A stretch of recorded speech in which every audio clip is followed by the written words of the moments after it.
एक बड़े से जंगल में पुष्पराज नाम का एक बड़ा स्मगलर हुआ करता था। उसके पास बहुत से लोग काम करते थे। वो लाल चंदन के पेड़ों को काटता था। उन्हें उसके पास मौजूद हाथी उठाकर ले जाते थे और उसके आदमी लॉरियों में लाल चंदन को चढ़ाते थे। वहाँ से लॉरी निकलते थे। वहाँ पर चेकपोस्ट के पास मौजूद पुलिस वाले भी पुष्पराज के ही आदमी होने के कारण उनकी जांच करे बिना ही वो लोग लॉरियों को छोड़ देते थे। ऐसे उसके जुर्म का साम्राज्य बहुत फैला हुआ था। उसके पास गंगा नाम की एक हाथी थी। पुष्पराज को गंगा बहुत पसंद थी। उसे अच्छा खाना खिलाते हुए उसका बहुत ख्याल रखता था। वो भी पुष्पराज को अपने ऊपर बिठाकर घूमते रहती थी।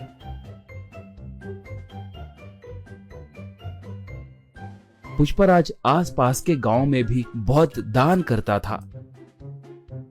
इसलिए अगर गांव में कभी कोई पुलिस की गाड़ी आती तो उस गांव में रहने वाले पुष्पराज के आदमी तुरंत पुष्पराज को फोन करके उसे जानकारी देते थे। इससे पुष्पराज सतर्क होकर जंगल में दूसरे इलाके को अपने आदमियों के साथ मिलके चला जाता था। पुलिस वाले आकर वहां पर देखे तो उन्हें कोई नहीं दिखते थे। इससे वो लोग सर पकड़ लेते थे। एक बार उस इलाके को एक नया एसपी आया। उसका नाम शेखावत था। वो बहुत बड़ा रिश्वतखोर और भ्रष्ट ऑफिसर था। वो बहुत बड़ा क्रूर और मूर्ख आदमी था। वो जैसे तैसे पुष्पराज को पकड़ने के लिए देख रहा था। एक बार गलती से गंगा एक घाटी में गिर गई, मगर वो पूरी तरह से घाटी में गिरे बिना नीचे एक बड़े से पत्थर के बीच में फंस गई थी। वो हाथी उसे बचाने के लिए चिंगाड़ने लगी।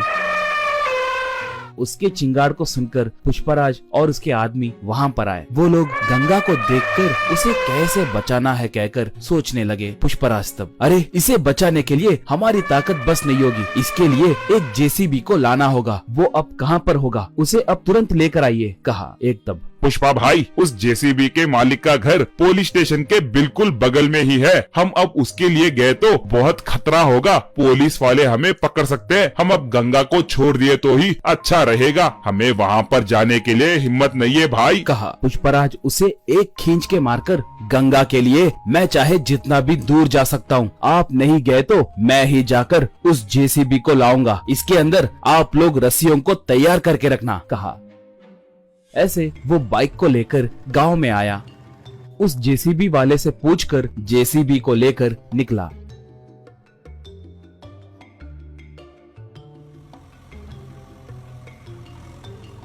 उसे देखकर एक पुलिस इन्फॉर्मर शेखावत को फोन करके पूरी बात बताया। बस शेखावत तुरंत अपने जीप में निकला।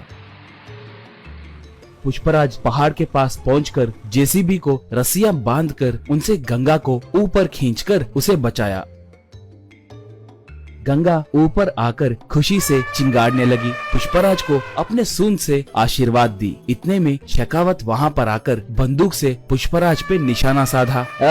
शराफत से सरेंडर हो जाओ, वरना ये बुलेट तुम्हारे भेजे में घुसेगी, कहकर पुकारा। उसे देखकर पुष्पराज के आदमी मारे डर के वहाँ से भाग गए। पुष्पराज तब, मैं तुम्हारे बारे में बहुत कुछ सुना हूँ। तुम्हारे जैसे निठल्लों को मैंने बहुत देखा है। मैं तुम्हें सरेंडर हुआ तो भी तुम मुझ पर केस डालकर मुझे जेल में नहीं डालोगे कहकर मुझे अच्छे से पता है। मुझे एनकाउंटर करोगे कहकर मैं जानता हूँ, कहा। शेखावत तब, सही कहा, तुम बहुत समझदार हो। मैं तुम्हें एनकाउंटर करने के लिए ही आया हूँ। तुम्हें टपका दिए तो मुझे 10 करोड़ रुपए मिलेंगे। चुपचाप भगवान की याद करो, यही तुम्हारे आखिरी क्षण है, कहा। बस गंगा एकदम से उस पर वार की। सूंड से उसके हाथ में के बंदूक को दूर फेंक दी। उसे अपने सूंड से पकड़कर जमीन पे जोर से पटकी। बाद में उसे उसी घाटी में फेंक दी। इससे उसे छुटकारा मिला।